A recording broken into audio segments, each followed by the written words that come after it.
While many analysts have been debating how this is playing, especially with conservatives, we decided to go right to the people to ask them. The riding of Provencher is in Manitoba.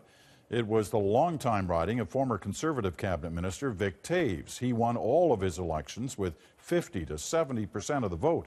Steinbach is the biggest city, and that's where Cameron McIntosh spent the day.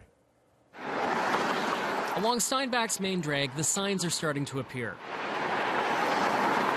Provencher is one of 4 federal ridings holding by-elections soon. For many here, it's a given. This is conservative country. I'm conservative for 30 years. But ask around. The Senate scandal is giving people something to think about. I care what's going on, yes. I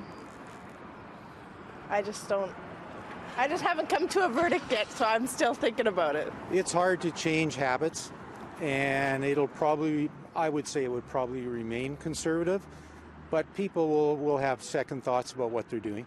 Just down the road from Steinbach, still in Provencher, marks the center of the country. Western Canada officially begins right here, heartland of Conservative support.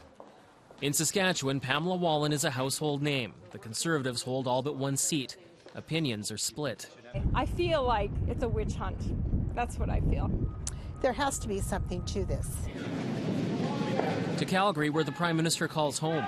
Former MP Jim Hawkes spends his time throwing rocks now, but Stephen Harper once worked for him. He believes the base is inclined to believe Harper over Duffy, Wallin, or Brazeau. He's a man of his word. Not only does he aspire to honesty, but knowledge. Still, for a Prime Minister who came to power promising accountability, transparency, and Senate reform, there's work to do. Harper came into power, bear in mind, in response to the Liberal sponsorship scandal of 2005 and prior to that. And they brought in a bunch of ethics changes, and they were to be the party of Mr. Clean. Back in Provencher, they're watching. At this end, I don't even know if we really need one.